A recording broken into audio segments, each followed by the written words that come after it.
Olá, você que está aqui, seja muito bem-vinda, bem-vindo e bem-vinde ao curso de Demonologia. Eu sou Natasha Mirra e vou estar aí acompanhando você, se você for continuar esse curso, por 6 meses, falando sobre esses seres malignos. Eu já vou deixar aqui os meus colegas se apresentarem para vocês conhecerem quem eles são.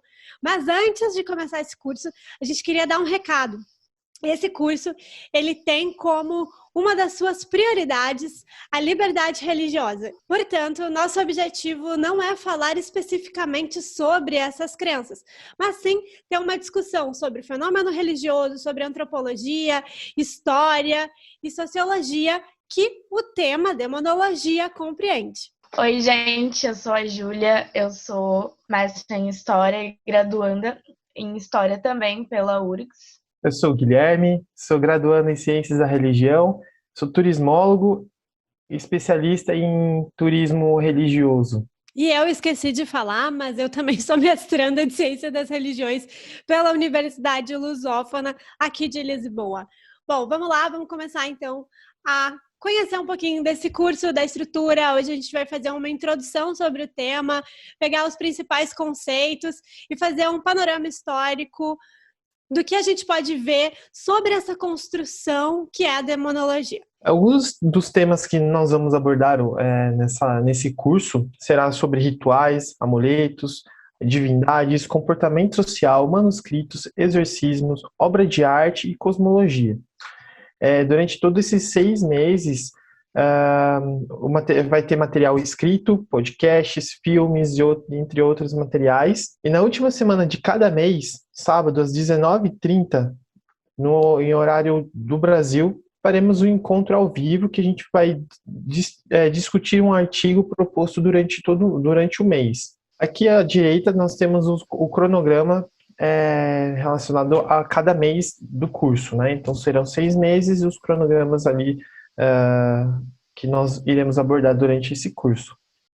Então, como eu já havia falado um pouquinho no início, o nosso objetivo nesse curso é trazer um embasamento científico, né, para falar sobre esses seres que são considerados malignos dentro das diversas civilizações, dessas que a gente selecionou, obviamente. Também nós aqui entramos em um acordo que o termo demonologia, ele é um termo que não fica restrito a religiões e sistemas cristãos.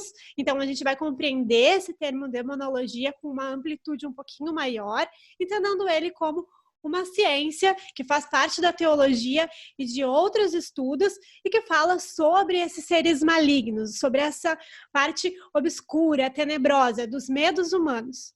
E já fazendo um gancho, agora que ao longo dessa aula a gente vai de novo tocar nesse assunto, mas a gente fica muito feliz em trazer esse tema, demonologia, hoje em dia, porque devido à quarentena, nós percebemos que muitos dos nossos medos, eles ficaram latentes, né?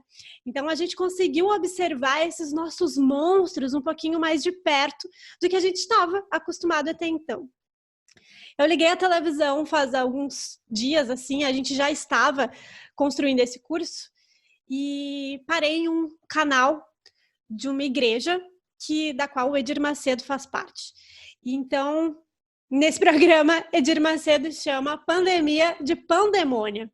E quando ele falou que a pandemia era um demônio, isso me resgatou muito do que a gente vai hoje discutir na aula. Então, nós vamos observar por que o Edir Macedo faz uso dessa palavra, por que ele junta essas duas palavras em uma só. Será que isso faz sentido? Será que isso não faz? A gente já vai ver sobre isso.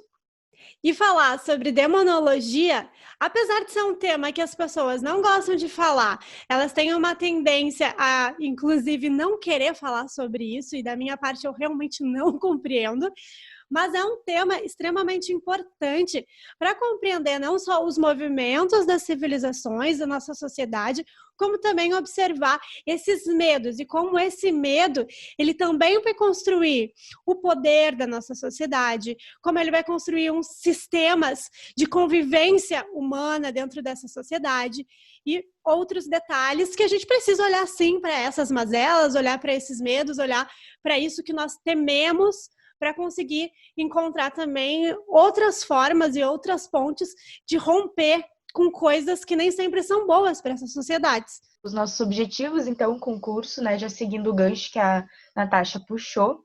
Então, a gente vai compreender como esses medos e monstros são construídos socialmente e historicamente.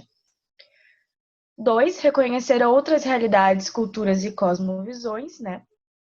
3, adestrar demônios pessoais é uma forma de autoconhecimento capaz de nos libertar de comportamentos e pensamentos. Isso está muito relacionado com a noção que a psicologia traz sobre os medos e monstros, né? Como a gente também, apesar da gente estar inserido num repertório cultural, a gente também tem nossos próprios medos e nossos próprios demônios pessoais. Então, isso é uma chave para a gente caminhar para o autoconhecimento. Ver o que a gente está compreendendo como demônios e como monstros. 4. Aprender sobre a religiosidade e ferramentas de poder em sociedades diferentes. Esse é um dos pontos mais importantes também, porque a gente vai entender como esse conhecimento foi utilizado e pode ainda ser utilizado, inclusive ainda é utilizado, como forma de poder e como forma de dominação, principalmente no que diz respeito à dominação cultural. 5. Conhecer mitologias diferentes, suas ligações e particularidades ao lidar com o lado sombrio e maléfico da vida. 6. Perceber como os rituais, banimentos e amuletos são reflexos de como um povo lida com suas dificuldades. Aqui a gente vai ver justamente como a gente consegue compreender, o que a gente consegue compreender de uma sociedade a partir dos rituais que ela tem para com esses lados mais ligados ao lado sombrio, principalmente ligados com a morte, com essas questões. 7. Reconhecer comportamentos sociais que até hoje estão presentes. Por exemplo, por que o aumento nos últimos anos de cultos cristãos que realizam rituais de exorcismo? 8. Esse é um assunto que dificilmente será tratado na escola básica, na maioria dos espaços educacionais ou religiosos. Um assunto que se evita, foge, quando justamente falta sobre ele. Olhar com pensamento crítico. Por meio da demonologia, desvendamos preconceitos, sujeiras embaixo do tapete, fragilidades. A gente vai ver também como isso se relaciona com a nossa formação,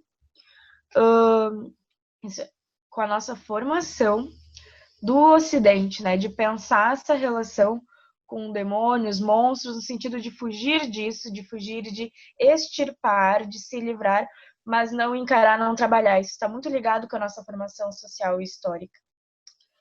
Por fim, mas não menos importante, compreender como outros campos do conhecimento percebem estes fenômenos. Psicologia, arte e antropologia. Então, como a gente pode ver aqui bem rapidamente, a gente está trabalhando com uma área que é essencialmente interdisciplinar, principalmente entre as áreas da ciência da religião, antropologia, sociologia, psicologia, história, e isso só para citar alguns. A gente vai ver que tem pontos de estudo que relacionam com uma série de áreas, né? A gente vai entender agora um pouquinho sobre o contexto de formação da área da demonologia, mas a gente, no momento atual, já estamos muito mais além disso. A gente já tem ela como uma área de conhecimento de diversas áreas. Então, eu vou até ler essa frase aqui que está no slide. Não é porque no mundo antigo seres malignos não se chamavam demônios que eles não fossem interpretados como demônios para aquelas sociedades. E aqui é um ponto muito importante, porque a gente vai falar demônios muitas vezes, mas aí você pode estar pensando, peraí, mas essa sociedade não chamava de demônio.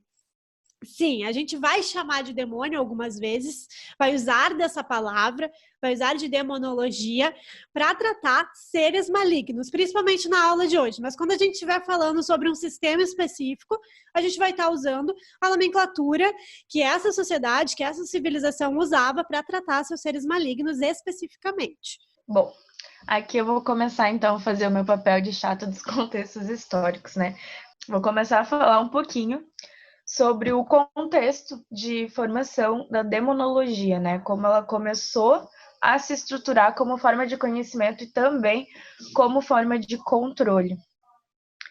E eu vou estar o tempo inteiro falando da importância da gente analisar os contextos históricos para entender determinada sociedade, determinada representação que ela tem de demônios, né?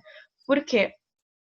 Porque esses contextos históricos são determinantes para a gente compreender essas visões e as representações de demônios, bem como o significado que esses demônios têm, como a Natasha acabou de dizer. Não é só porque não chama de demônio que não entenda aquela figura como geradora de medo também. Então, vamos lá. Então, vou começar respondendo, né? Por que a demonologia é comumente associada às religiões judaico-cristãs? Segundo o historiador Alain Bourreau, que inclusive essa leitura é uma leitura clássica e básica sobre o assunto, que é o Satã Herético, nascimento da demonologia. Então, para quem começa a estudar, eu acho muito importante ir atrás desse texto, quer dizer, desse livro, que está disponível aí nas internets. Esse historiador vai falar que para a Europa cristã, até o século XIII, os demônios, né, e no caso o diabo cristão, não representavam um problema de fato, né? Era um elemento religioso que não interferia no mundo humano. Inclusive, esse diabo cristão era representado como comédia, como um modelo de fracasso, ele era motivo de riso. Ele não era uma figura geradora de medo. Entretanto, esse contexto, né, vai se alterar a partir do século XIII, quando a heresia passa a englobar questões demoníacas como possessões e pactos, né? Mas o que aconteceu para esse quadro se alterar tão bruscamente? Nesse contexto, conforme os historiadores Jean Delumeau, ocorre a crise do catolicismo, juntamente com um período marcado pela fome, pelas revoltas, pela ascensão do protestantismo, pela peste, contribuindo, assim, para uma necessidade da igreja em difundir o controle e medo, ou seja, ela precisava reiterar o seu poder sobre os fiéis. E nisso acontece o processo que a gente vai chamar aqui, conforme o Alain Bourreau chama, de virada demoníaca, que é essa repaginada sobre o pensamento que se tinha sobre o diabo cristão. Ele inclusive, a imagem do diabo vai se alterar, como a gente vai ver nos próximos slides, vai se alterar justamente para englobar a heresia e englobar a difusão do medo. Para além disso, e falando em linhas gerais, desde os primeiros agrupamentos humanos que a gente tem evidências, a humanidade era guiada através das colheitas. Além de organizar sociedades, formou a visão e posteriormente o que a gente vai entender como cosmovisão de tais grupos sobre o mundo e sobre si mesmas. Dessa forma, os períodos mais difíceis, como no caso o inverno, foram se relacionando aos momentos de introspecção, reflexão, ganhando o símbolo ligado às sombras. Essas figuras e elementos nem sempre significam malícia ou negatividade. Inclusive, para muitas sociedades que a gente vai aqui estudar, para muitos sistemas culturais que a gente vai estudar, eles fazem parte, eles compõem o equilíbrio da vida. Então, não necessariamente estão sempre ligados a simplesmente gerar medo e repulsa. Dessa forma, as sombras foram se tornando símbolos para esses momentos e principalmente de reflexões internas e externas do ser humano. Então, a gente vai ver que por maiores que sejam as diferenças entre essas figuras demoníacas, esses monstros, enfim, por maiores que sejam as diferenças e as especificidades de cada sociedade, de cada sistema cultural, a gente consegue perceber pontos de confluência. Aqui nessa imagem que a gente vê no slide é uma arte rupestre de 1 milhão de anos atrás, né, que remonta à Idade da Pedra Lascada. Ela está na caverna de Truy-Frères, na região de Ariège, na França. Então, ali a gente vê, e os estudos dessas imagens vão mostrar que já se cultuava essa figura ligada a ser meio humano, meio cervo. Então, não no sentido de ser um monstro, mas sim era uma figura cultuada. Então a gente vê como essas relações foram se alterando e como isso nem sempre corresponde a uma visão negativa daquela divindade. Inclusive, o diabo cristão, da forma que a gente conhece, é uma figura que tem o local e data de nascimento. Então, as figuras monstruosas, né, os demônios, em suas diferentes culturas e cosmovisões, através de diferentes nomes e conceitos, passaram a se tornar representações explicativas para as dificuldades e desafios da sociedade, de forma interna ou externa. Isso significa, sobretudo, que nosso olhar contemporâneo, ocidental, tende a separar o que é cosmovisão ou o que é religião dos outros âmbitos da vida. E para a gente entender algumas sociedades, esse tipo de visão não explica a relação que eles têm com os seres que são cultuados. Porque essas figuras não eram uma situação à parte, elas organizavam a vida das pessoas, elas organizavam a maneira com que as pessoas agiam dentro desse coletivo. E isso era explicações de mundo. Ou seja, como eu expliquei antes, estava muito ligado à vida da colheita. Então, se a colheita era ruim, essas figuras passavam a explicar os motivos de por que a colheita veio ruim, né? Então, isso se relacionava com toda a forma de organização das sociedades. Através do desenvolvimento das áreas como história, antropologia, psicologia, a demonologia, então, se tornou uma ferramenta de análise das sociedades e culturas, buscando compreender os demônios e imagens desses demônios como representações culturais. Para a psicologia, tais representações comportam o inconsciente. E para Jung, essas imagens, que são partes do repertório cultural, comportam o inconsciente coletivo. Então, aqui a gente já vai avançando um pouquinho antes de eu entrar no contexto histórico de fato de formação da demonologia, né? A gente já tem um avanço das pesquisas com relação à demonologia.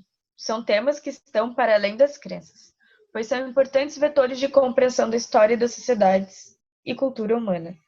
Como iremos abordar, as diferentes cosmovisões foram construídas social e historicamente por diferentes contextos e culturas diversas, mas que podem vir a dialogar entre si, uma vez que os processos históricos são marcados por encontros e embates culturais.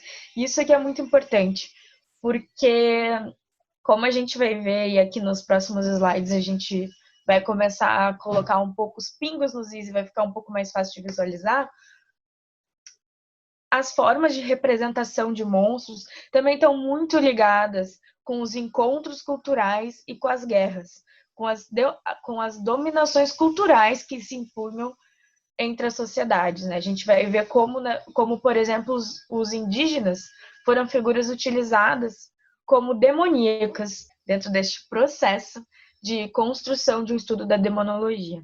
Inclusive, muitos dos temas que essas figuras irão representar dizem respeito às dúvidas e questões humanas que perpassam as culturas, como a origem da vida humana, do mundo e a morte. Como cada sociedade irá moldar ou lidar com tais questões é construído culturalmente.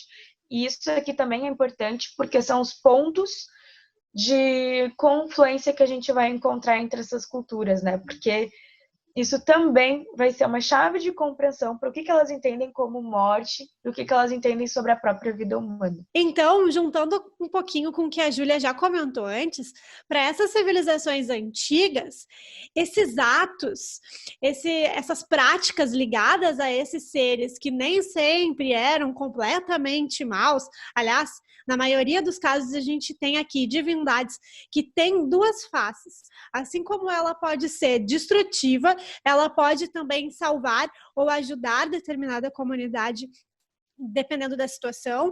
A gente percebe que essas práticas, elas faziam parte do cotidiano. E como a gente pode provar isso? Bom, a gente tem aí em museus amuletos, a gente tem placas, como é o exemplo ali da placa do Pazuzu que a gente coloca ali na imagem, em que a gente vê que isso faz parte da vida deles. Então, até o surgimento do cristianismo ou ainda do judaísmo rabínico, que é ali por volta de 70 da Era Comum, os deuses malignos, eles eram considerados destruidores, mas não eram chamados de demônios. Era comum que as deidades, então, tivessem essas duas faces, que é o caso do Pazuzu que a gente coloca ali na imagem da tela. Como a gente pode ver, O Pazuzu, que é um demônio bastante conhecido, né? Ele pode destruir uma civilização com tempestades, porque ele era o senhor das tempestades, né? E assim ele era temido por essa face, mas ele também poderia ajudar uma mulher no parto, utilizando daquela placa que a gente vê ali, em que Lamasto aparece embaixo da placa ali, que era uma das esposas de Pazuzu, inclusive, e Pazuzu conseguia, então, dominar sobre Lamasto. E aí fazia a proteção dessa mulher no parto, porque Lamasto era o ser, né, que poderia interferir e fazer com que a mulher tivesse uma complicação ou que o bebê nascesse morto. E aí a gente vê ainda Pazuzu já com um rosto mais moderno, que é o rosto da menina do Exorcista, né? Para quem já viu o filme do Exorcista deve saber, mas aqui a menina do filme, né, ela é possuída justamente por Pazuzu. Então a gente vê aqui como Pazuzu recebe 3 faces, né? Eram 2, mas aqui ele já recebeu uma terceira. Os seres começam de um jeito e vão terminar de outro, e aqui a gente pode falar claramente de Lilith como um exemplo disso. A gente percebe que não só o demônio, o ser específico que é Pazuzu, vai modificando, como os demônios em geral. Todos eles acabam passando por transformações, de algum modo ou de outro. E aí a gente tem aqui uma obra que é muito importante para a gente entender demonologia e como que acontece esse processo aí, né, de antes serem seres malignos e agora são chamados de demônios, que é o Testamento de Salomão. O Testamento de Salomão é uma obra do 1º século da Era Comum. É uma obra, inclusive, que eu tive a honra de escrever sobre, então, possivelmente aqui ao longo desse curso a gente vai acabar pegando esse artigo e lendo o Testamento de Salomão juntos. Não é uma obra grande, mas eu já até indico, quem tiver curiosidade, tem na internet, mas leia em inglês, porque a tradução em português é mesmo muito ruim. E o Testamento de Salomão, ele traz vários pontos que na demonologia são muito importantes. O primeiro é o próprio mito salomônico. Porque quem era Salomão? Salomão vai ser aqui falado inúmeras vezes quando a gente estiver falando de demonologia. Para diversas civilizações, Salomão é uma figura importante como um grande dominador de demônios. E é essa obra que faz o boom de Salomão como grande dominador de demônios. E nessa obra, a gente vê um sistema que mais tarde vai ser replicado na alta magia, na Goécia e em outros. Então, não vou ficar aqui me debruçando muito sobre o Testamento de Salomão, mas o ponto mais importante dessa obra é que, para muitos historiadores, essa é a primeira obra em que a gente vê que deuses pagãos são chamados com esse nome, demônio. Carl Sagan foi escritor do livro O Mundo Assombrado pelos Demônios, e nesse livro tem um diálogo onde um padre Abba Pullman foi um dos padres do deserto da igreja primitiva. Ele tem esse diálogo sobre demônios, né? Então perguntam para ele: como que os demônios lutam contra mim? E aí ele responde: os demônios lutam contra você? Os nossos próprios desejos se tornam demônios e são eles que nos atacam. No 1º século da Era Comum, em Um Banquete de Platão, Diotima de Mantineia diz: todo demônio é intermediário entre Deus e os mortais. Deus não tem contato com os homens, só por meio do demoníaco.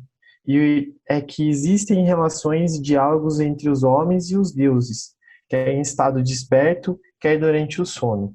Platão dizia que demônios não eram nem bons e nem maus, e a exemplo de Eros, Thanatos e Hipnos eram considerados demônios. A palavra demônio vem do grego daimon, e eles acreditavam que deuses menores eram considerados como esses espíritos não bons e nem maus. Também não eram mortais e nem imortais. Plutarco e Porfírio acreditavam que demônios eram feitos de ar e vinham da lua. A gente tem Santo Agostinho em 354, ali a 430 da Era Comum, em que Santo Agostinho começa pensando sobre demônios de uma forma e depois ele muda completamente sua visão sobre os demônios. E por que é importante essa mudança do Santo Agostinho de pensamento? porque essa mudança do Santo Agostinho, ela vai acabar reverberando na sociedade desse período. No século XI, a gente tem Miguel Psellos, que era um historiador bizantino e também um filósofo, em que ele conecta os demônios com as paixões. Também aí a gente vê uma diferença no olhar sobre os demônios em períodos que são bem próximos. Em 1270, o abade Richalms, ele escreveu um tratado onde ele classifica os demônios em sua atribuição, chamado Liber Revelationum. Maimônides, um dos rabinos filósofos mais importantes do judaísmo, ele não acreditava que os demônios eram externos aos seres humanos. Alguns deles eram chamados de dibuks. Dibuks são seres que viajam incansavelmente até encontrar um refúgio no corpo de uma pessoa, segundo o folclore judeu. No link que a gente vai encaminhar para vocês sobre o Liber Revelationum, tem algumas imagens que eles atribuem os demônios com cada signo do horóscopo. E como se cada signo tivesse seu próprio demônio. É interessante falar também que o Liber Revelationum, ele faz uma ponte lá com o Testamento de Salomão, porque lá no Testamento de Salomão a gente já vê essa conexão da astrologia, né, dos signos zodiacais com os demônios, e no Testamento, inclusive, ele coloca astros e constelações específicas como sendo dominadas por demônios. Bem, então, voltando aqui ao contexto da virada demoníaca, né, na Europa entre os anos 1280 e 1330, né, a gente vê como esse contexto coincidiu com o movimento chamado de caça às bruxas, e não tem como a gente desassociar uma coisa da outra. O que é importante a gente entender é que quando começou a se estruturar a demonologia como um estudo dos demônios, também começou a se estruturar o que seria compreendido como ação do diabo no mundo humano. Então, uma série de comportamentos começou a entrar nessa análise, né? Inclusive, o sonambulismo é um destes elementos. Então, começou a se criar o estereótipo do herético. E é por isso também que se chama o Satã herético. Começou a criar esse estereótipo, e isso também coincidiu com o estereótipo da bruxa.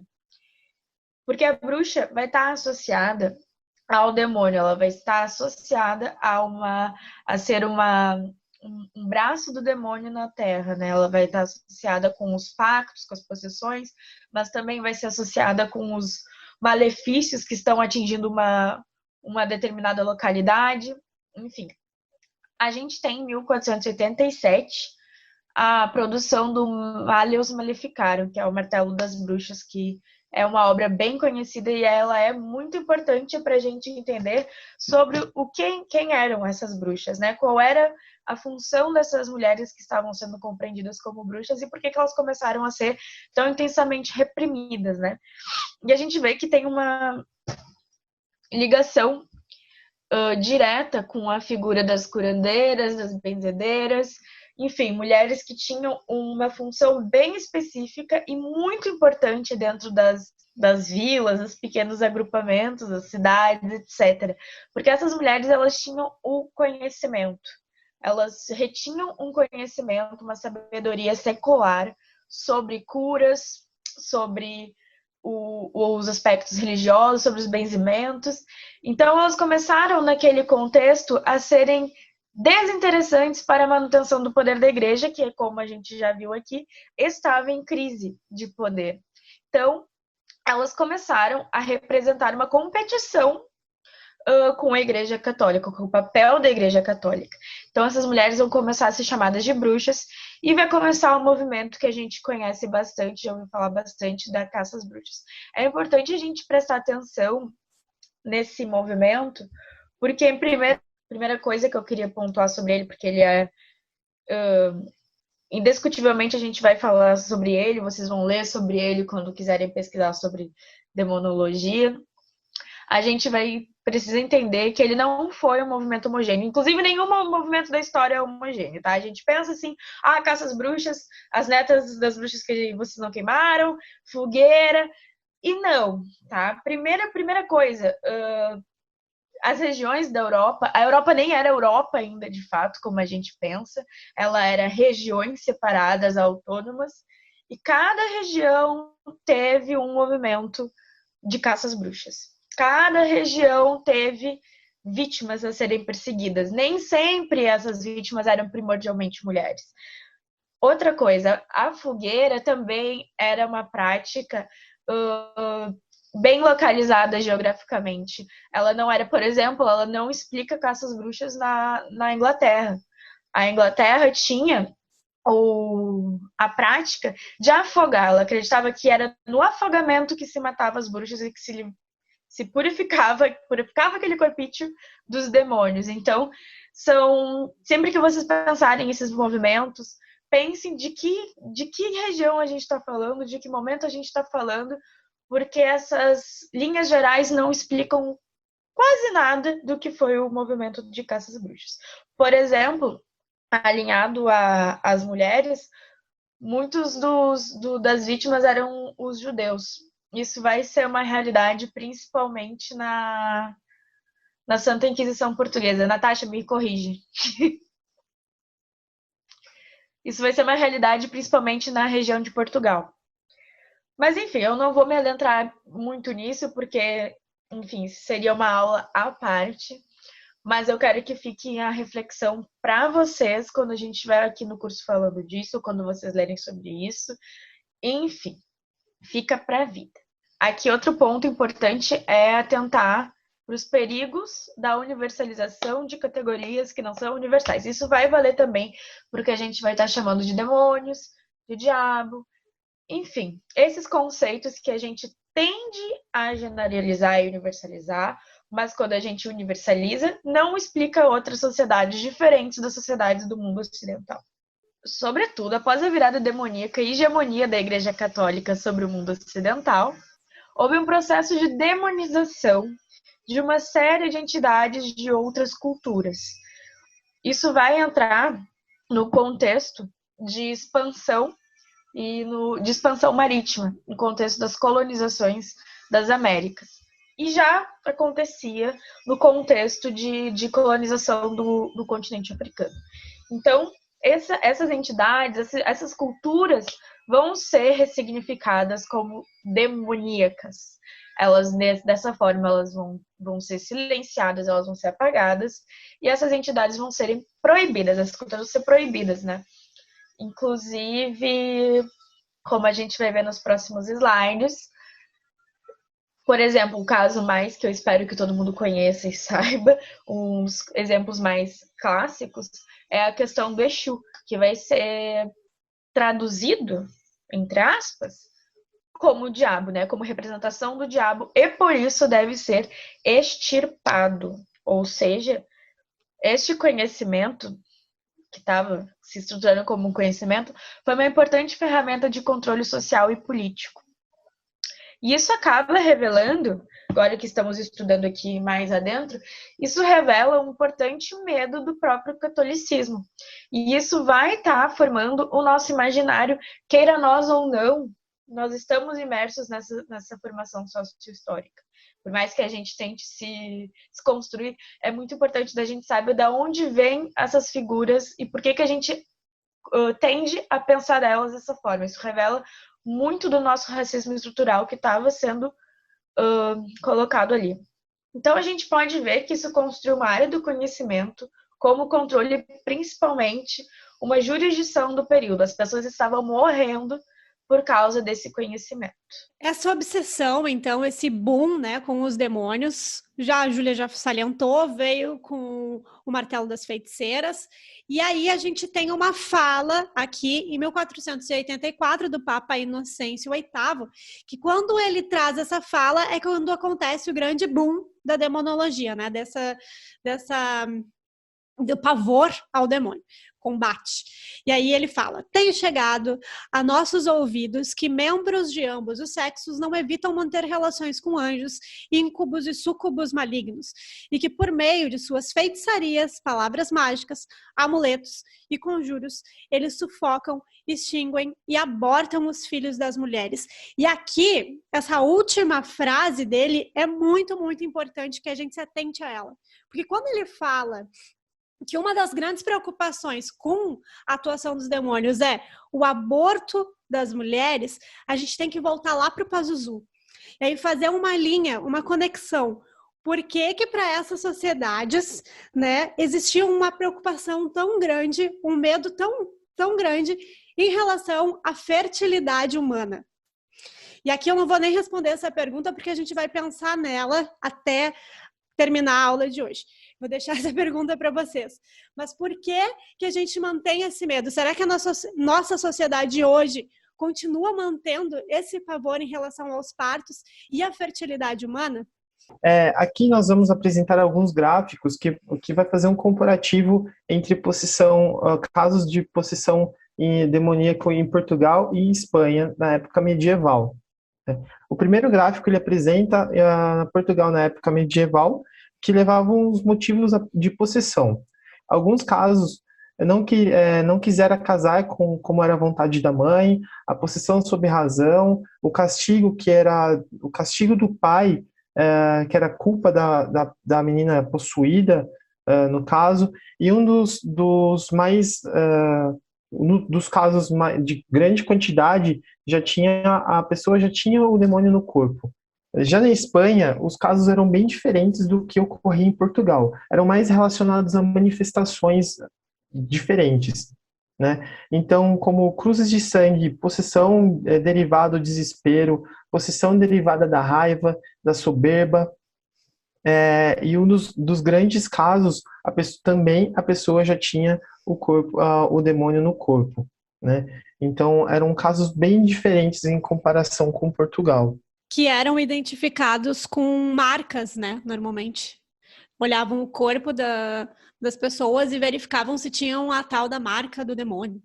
E no livro dos milagres, portugueses e espanhóis de acordo com o sexo e a vítima, né? Aqui a gente vê que não eram só mulheres que eram possuídas pelos demônios, não eram só as mulheres que sofriam com a Inquisição também, crianças, homens, jovens, enfim. Então, ele mostra uma porcentagem, uma comparação em casos totais entre homens e mulheres, tanto na Espanha quanto em Portugal. É claro que a gente vê que a maior quantidade ali ocorreu na Espanha, entre homens, e em Portugal, entre as mulheres. Nesse gráfico, ele apresenta a quantidade total entre a possessão demoníaca em Portugal e Espanha. Se a gente comparar bem os números, ele chega a quase 50%, tanto de homem quanto mulher. No próximo gráfico, era um método de cura em Portugal para as pessoas possuídas. Então, eram vigílias em oração, peregrinação, colocar estola ao pescoço, relíquias, visão de santo e travada à frente da cruz. Colocar a cruz de frente da pessoa assim até o demônio sair. E na Espanha era um pouco mais diferente, era um pouco até mais doloroso, digamos assim. Eram atitudes que os santos faziam em vida, a visão de santo, castigo divino, o sacrifício, relíquias e muita oração mesmo, até o demônio sair. Tipo, eu cansei de escutar a oração de vocês, estou indo embora, beijo, tchau. A origem da palavra demônio é grega e vem de daimon. A figura do diabo cristão, como conhecemos hoje, se apropriou de elementos dos sátiros para criar essa imagem de personificação do mal. Esse diabo, que a gente tem, essa imagem que a gente tem como a gente conhece ele, com um chifrinho, com a partezinha debaixo de bode, com o rabinho, remonta dessa época da virada demoníaca, onde esse diabo passa por uma repaginada nas representações, e essa imagem vem de muito do que se tinha da imagem dos sátiros, Isso também tem a ver com o controle da igreja sobre as religiões politeístas. Ou seja, mais uma vez, a gente vê aqui um caso onde essas imagens se nutriram de imagens que já existiam para ressignificar e para fazer esse processo de demonização, justamente para combatê-las. Aqui a gente ali tem uma imagem, né, que traz traz uma figura de um sátiro. Então a gente tem que entender esses diabos, satãs, como processos históricos.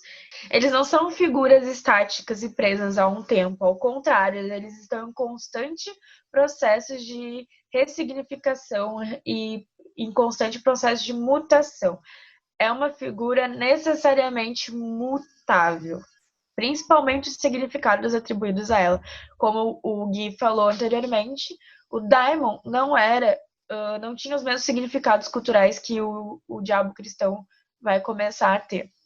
E, mais importante ainda, ou tão importante quanto essa questão, é a gente perceber como esses movimentos não estão reclusos a seus tempos e conjunturas ou ainda regiões.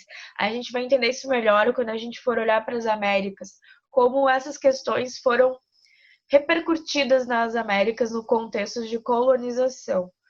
Ou seja, ainda que a gente tenha a extinção, por exemplo, da Santa Inquisição, mesmo depois da extinção da Santa Inquisição, mesmo depois da finalização, entre aspas, desse processo de caça às bruxas, a gente vê que esses comportamentos, que esses demônios, tudo que foi demonizado neste processo, ainda vai ser utilizado como forma de controle, ainda vai ser utilizado como forma de enquadrar pessoas dentro desses conceitos e ainda vai ser utilizado principalmente para repressão de outras culturas, né? Então, agora que a gente já trouxe vários pensadores, né? A gente fez uma linha aí dos pensadores mais antigos até os mais modernos. A gente trouxe aqui um escritor, que é o Paiva, ele escreveu em 2017, e ele traz uma definição para a palavra demônios. E vamos ver aí o que o Paiva tem para nos dizer aqui em 2017 sobre o que é demônios. A esses seres se atribuem forças malévolas, assim como também são ditos como causadores de grandes tragédias que ocorrem com os seres humanos, desde pequenos infortúnios até mesmo catástrofes naturais, como terremotos, enchentes, tempestades, pragas e doenças. Se a gente pegar só essa definição aqui do Paiva e fazer um comparativo com o que Edir Macedo chama a pandemia de pandemônia, teremos que concordar que Edir Macedo não estava errado. Então, sim, a gente poderia dizer que a pandemia é um grande demônio da humanidade. Agora, como Edir Macedo usa dessa vestimenta, daí já é outra aula daí só para debater sobre isso. E aí a gente vê que o demônio, ele, assim como o diabo, né, mas o demônio chamando aqui, ele é um arquétipo. E esse arquétipo, ele vai ser alimentado ano após ano, civilização por civilização, sobre aquilo que é considerado ruim, aquilo que é considerado maléfico para aquela sociedade, civilização, vai se atribuindo a esse arquétipo do demônio. Então, podemos dizer que o arquétipo do demônio ele vai cada vez mais crescendo, porque cada vez mais a gente vai colocando nele, vai inserindo, né, aquilo que nós temos medo. E aí, dito isso, a gente percebe que tudo aquilo que é vulnerável para aquela sociedade atrai uma figura demoníaca. Pensando quem são as pessoas, na maioria das sociedades, que têm essa posição de vulnerabilidade. Normalmente são as crianças ou as mulheres. E aí a gente vê e entende o porquê que a maioria dos filmes de terror traz a figura de quem vai ser possuído no filme como uma criança ou como uma mulher. E se for uma menina jovem, mais ainda, daí é a personagem perfeita para ser a possuída do filme. E aí a gente faz um gancho, porque se eu estou falando de menina e estou falando de mulher, estou falando de uma menina que está despertando para a sexualidade. Uma menina que está saindo da infância, entrando para a vida adulta. E aí, nesse momento, ela tem a possessão. Engraçado que se a gente for pegar nesse ponto aqui, a gente vê uma jovem que é super fértil. A gente vê uma jovem que está despertando para a fertilidade humana. E aí a gente volta lá naquele ponto do Pazuzu e depois do Papa, do porquê que existe um medo tão grande em relação à fertilidade humana e à sexualidade da mulher. Portanto, os demônios, eles são diferentes. Cada civilização vai ter os seus demônios ou o seu demônio. Mas se a gente puder fazer aqui assim um gancho, pegando, né, a maioria dos demônios das civilizações, a gente pode perceber que eles possuem algumas características que são similares entre si. A gente salientou aqui 4 pilares para a construção de um demônio. É óbvio que a gente poderia citar outros, mas esses aqui são os que são mais comuns, tá? Os demônios, eles são feios, e aqui feio se entende como o oposto do belo, o oposto da beleza, né? A gente vê eles como animalizados, assustadores, mas o principal, esse aqui seria assim a qualidade maior do demônio, né? Aquilo que mais define o que é um demônio, que é a incapacidade de sentir compaixão. E quando a gente fala de demônio, a gente lembra que eles são tudo aquilo que o ser humano tem aversão. Ele não gosta, que ele acha selvagem, animalesco, meio que agressivo até. Como excreção, vômito, a violência, doença, morte, o aspecto grotesco do sexo. Então isso é considerado como demoníaco, sabe, como ruim. Ao contrário do aspecto divino, onde o homem ele se coloca acima do animal, né? Como o amor, a inteligência, renúncias, os instintos básicos, os aspectos sublimes do sexo, por exemplo. Bom, então aqui remontando um pouco do que eu já tinha explicado, nesse contexto principalmente de colonização, a gente vai ver como como a demonologia se impôs sobre as culturas como forma de controle. E aqui eu considero importante a gente pensar como o nosso imaginário, na verdade, está lotado de referências a esse momento histórico. A gente tende a pensar que isso aconteceu só lá e lá ficou, mas a gente vive sobre as consequências desse fato histórico. Principalmente as culturas indígenas, né? As culturas, na verdade, dos povos originários e as culturas de matriz africana foram grandes culturas que foram não somente dizimadas, mas tiveram suas representações culturais silenciadas e demonizadas.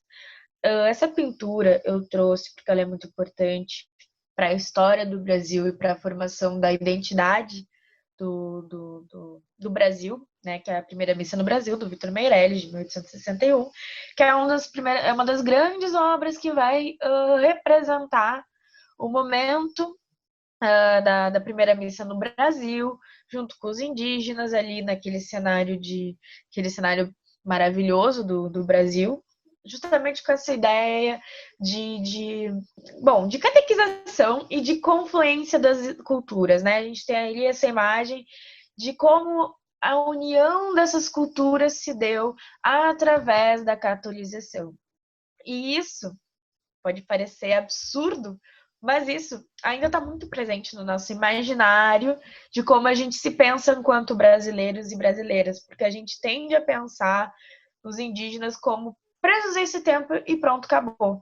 Mas são culturas que estão aí, elas estão presentes na nossa vida, estão presentes, inclusive, em lutas cotidianas, e constantemente a gente tende a pensar nessas culturas, e eu não estou falando só das culturas indígenas, também estou falando das culturas dos povos africanos que vieram para cá escravizados, a gente acaba tendo a pensar essas figuras como demonizadas. Por mais que a gente esteja sempre no processo de desconstrução, a gente acaba caindo nessas. E isso é muito importante para a gente aqui no curso compreender que isso também faz parte e corresponde a um medo, o nosso medo ocidental, que foi socialmente e historicamente construído.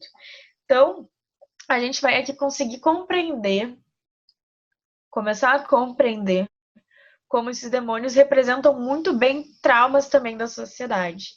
Então, aqui a gente traz essa figura, né, que são duas pinturas antigas que retratam a mulher como porta de entrada para o demônio, para esses seres demoníacos. Aqui na primeira a gente tem o Gênesis, né? E apesar do judaísmo e do cristianismo terem visões diferentes sobre o papel de Eva nesse momento, nesse mito, né, que é o Gênesis, a gente percebe que no judaísmo a mulher, ela é aquela que ao comer do fruto proibido, ela come do fruto do conhecimento. Então, a partir daí, o ser humano tem a condição de ter liberdade, livre-arbítrio, né? E também sabedoria. A gente consegue pensar. Ao oposto do cristianismo, onde Eva aqui cumpre o papel de aquela que vai lá e come do fruto proibido e graças a ela nós estamos penando na humanidade até hoje. Então são visões diferentes sobre o mesmo personagem e sobre o mesmo mito. Porém, quando a gente vai falar sobre a sexualidade da mulher, mesmo o cristianismo como o judaísmo, a gente percebe que aqui é um ponto de preocupação. Né? A sexualidade da mulher ela vai ser um tema que vai preocupar não só o judaísmo e o cristianismo, como várias outras religiões. E será que hoje, na minha vida aqui, se eu sou pagã, bruxa solitária, em 2021, até que ponto essa preocupação com a minha sexualidade não interfere a minha vida, o meu modo de agir, a minha roupa, como eu me coloco na frente dos outros? Então, esse é um ponto importante da gente pensar também. E na figura da direita ali, a gente tem uma imagem de 1400, em que vocês percebem é uma mulher que está grávida, e ao mesmo tempo ela tem uns chifrinhos na cabeça. Ela seria o próprio demônio que está tentando ali fazer com que aquele senhor, que provavelmente é um personagem religioso, ele vá se perder do seu momento de concentração, do seu momento ritualístico ali. E um termo que nós vamos falar muito aqui nesse curso é exorcismo, porque o exorcismo, né, está diretamente ligado à questão dos demônios. Então, a gente traz aqui Pinto e Rijo, que são dois autores, um deles, inclusive, é meu professor na universidade, que escreve um livro sobre exorcismos, e eles definem, então, a palavra exorcismo como o né, o prefixo ex do vocábulo exorcismo remete-nos para a ideia de exterior, fora de, e relacionamos com facilidade este sentido com o ato de fazer sair, desocultar um demônio. E o que quer dizer isso? O demônio é aquele ser que vive oculto, ele não quer ser identificado. Então, de maneira que muitos dos rituais de exorcismo vão se basear na ideia de eu preciso saber o nome desse demônio, eu preciso identificar esse demônio, é a partir dessa linha de raciocínio que a gente parte. Porque no momento em que eu sei o nome de um demônio, eu identifico ele, eu sei como combatê-lo, eu sei quem ele é. E saber quem ele é, saber o nome dele, me dá poder sobre ele. A maioria de nós já passou por um exorcismo, mas muitos de nós não sabemos. A gente passou aí pelo exorcismo do batismo. O batismo nada mais é do que pegar aquele ser humaninho que já nasceu com toda a craca humana, né? Na ideia do cristianismo, a gente nasce impuro, lembrem-se disso. Então, a gente nasce todo cagado, aí vai o padre, nos limpa, nos tira das sujeiras, nos faz um exorcismo no batismo e nos coloca o Espírito Santo. Então, esse seria o primeiro exorcismo que a maioria dos seres humanos sofre, que é o batismo. Existem muitos tipos de exorcismo, vamos de novo, assim como existem muitos tipos de demônios, vão existir muitos tipos de exorcismo. Isso vai variar de acordo com a cultura, de acordo com a civilização e seu tempo. Também é importante lembrar que, para muitas civilizações, uma dor de cabeça é uma possessão. E para outras culturas, a pessoa precisa, sei lá, tá com a perna virada para trás para ser considerada uma possessão. Então, são diferenças aqui que a gente tem. Para os povos antigos, o exorcismo e a possessão, né, eles estão ligados com a comunidade. Era muito normal fazer exorcismos públicos. Por quê? Porque a possessão ela interferia toda a comunidade, ela não interferia o indivíduo. Obviamente que interferia o indivíduo, mas não apenas, exclusivamente ao indivíduo. Quando o demônio trazia um malefício a uma pessoa, ele prejudicava toda aquela comunidade, não exclusivamente aquela família e aquela pessoa. Já a possessão nos dias de hoje, a gente vê que essa própria mudança social que ocorre de lá para cá, com a individualização, a gente tem a possessão também mais individualizada. Onde se acontece uma possessão com alguém, vai prejudicar aquela pessoa, aquele núcleo familiar, mas dificilmente vai interferir a vida de toda a comunidade, toda a sociedade em que ela está inserida. Como a Júlia falou antes, os primeiros demônios eles estavam muito ligados à agricultura. E a agricultura era a base do sustento dessas sociedades, dessas civilizações. Então, a gente tinha demônios que eles geralmente atacavam o clima, atacavam a agricultura, atacavam o parto. Eles atacavam em coisas que interferiam em maior profundidade essas comunidades. Já na nossa sociedade hoje, os demônios que são mais comuns são aqueles ligados a problemas mentais, como é o caso do suicídio. Muito importante também a gente ver que isso está muito relacionado com a nossa formação histórica desse momento, que rompeu com aquela ideia do ser humano como parte de um coletivo, de inserido num coletivo e, portanto, dentro desse sentido de construção dos demônios. A gente vê que agora a gente tem muito mais ligado ao indivíduo, as questões pessoais do indivíduo, as faculdades mentais. Isso é um processo que começa, sobretudo, com a modernidade e com a imposição da modernidade, né? Com a questão da constituição do indivíduo, dos direitos individuais, da trajetória individual, da separação da sociedade entre indivíduos. Mas legal, a gente já falou sobre toda a história, toda a parte sociológica, mas qual que é a diferença entre diabo e o demônio? Como a gente falou lá na frente, o demônio vem do grego da palavra daimon, que se origina do significado de Deus, poder divino, gênios e inteligência. Ele se emprega para representar seres incorpóreos, bons ou maus, sem distinção nenhuma. Era muito comum na Grécia e na Roma Antiga eles chamarem deuses menores de daimons, né, como a gente já tinha falado lá na frente. Segundo a Bíblia, na sua concepção atual, os demônios são seres e espíritos malignos que induzem o homem ao erro. Já o diabo, segundo o dicionário infernal de Colin Clancy, ele diz que o diabo é um nome geral que damos a todas as espécies de demônios. São seres maléficos e entende-se como inimigo dos homens. Na mitologia judaica cristã, o diabo é chamado de Lúcifer, o anjo caído que foi expulso do paraíso e caiu no abismo, onde se formou um inferno.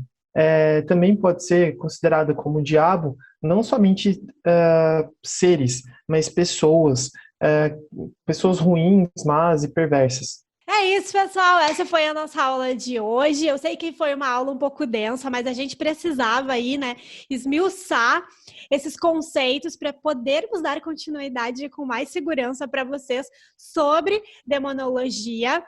Nas próximas aulas a gente vai falar então sobre a imagem, a construção da imagem do demônio a partir de obras de arte, principalmente nos filmes. Vamos trazer aí também uma visão da psicologia e da ciência sobre o demônio. E vamos depois começar, então, a falar sobre a parte sistema por sistema, sobre como cada uma dessas sociedades, ela constrói a sua imagem, constrói os seus demônios, como combatia eles, e aí a gente vai analisando caso por caso. Fala do e-book. Verdade. Também, Júlia me lembrou. Júlia muito bem lembrou-me que tem um e-book que nós também vamos disponibilizar para quem vai continuar aqui o curso com a gente. Quem desejar, por favor, entre em contato com a gente que podemos incluir você na nossa turma maravilhosa. Esse e-book é um e-book que a gente fez não a partir de nenhuma linha específica religiosa. A gente pegou alguns ritos que eram, assim, que eram comuns na maioria dos sistemas, e a gente está fazendo esse e-book para proteção, já que vocês vão ficar aí 6 meses falando de demônios, né? E aí voltamos ao, se você olha muito tempo para o abismo olha para você. A gente decidiu fazer esse e-book aí como uma maneira de, sei lá, sentir uma coisinha ruim, vi que a minha mente não estava batendo muito bem aquele dia, ter essa segurança, ter esse e-book e poder fazer alguns desses ritos, até para conhecimento de vocês mesmos. E, de maneira geral, eu agradeço imensamente a presença de vocês. Se você está se interessando pelo tema de demonologia, acredite, você já é uma pessoa diferenciada nesse mundão. E é isso, gente. Muito obrigada da minha parte. Muito obrigada, então, a todas as pessoas que se interessaram e que vão se interessar pelo curso. E eu queria agradecer também por ficarem nos ouvindo toda essa aula. A gente está aberto, esse é um curso que a gente está fazendo com muito carinho e dedicação. Então, qualquer dúvida, entre em contato, qualquer sugestão de leitura que vocês queiram, qualquer coisa, entre em contato, porque a gente está aberto. E que vocês fiquem com essa sementinha, assim, na cabeça de vocês. Eu já vou ficar muito feliz de criarem essa consciência histórica sobre esses processos de demonização, sobre o que a gente acaba reproduzindo como demônios. Então, entender um pouquinho das raízes sociais, históricas, culturais do nosso próprio imaginário, da nossa própria atuação sobre o que são os demônios e os monstros que a gente entende e reproduz por aí. É isso aí, gente. As meninas falaram tudo já. O curso está muito bem montado. A gente está fazendo de tudo para deixar ele o melhor possível, com todas as informações possíveis para apresentar para vocês. Tem um conteúdo exclusivo para quem já está fazendo parte das aulas. Se você ainda não está fazendo parte ainda, já tem as chances, vem, conversa com a gente e vai ser bem legal passar essas informações para vocês.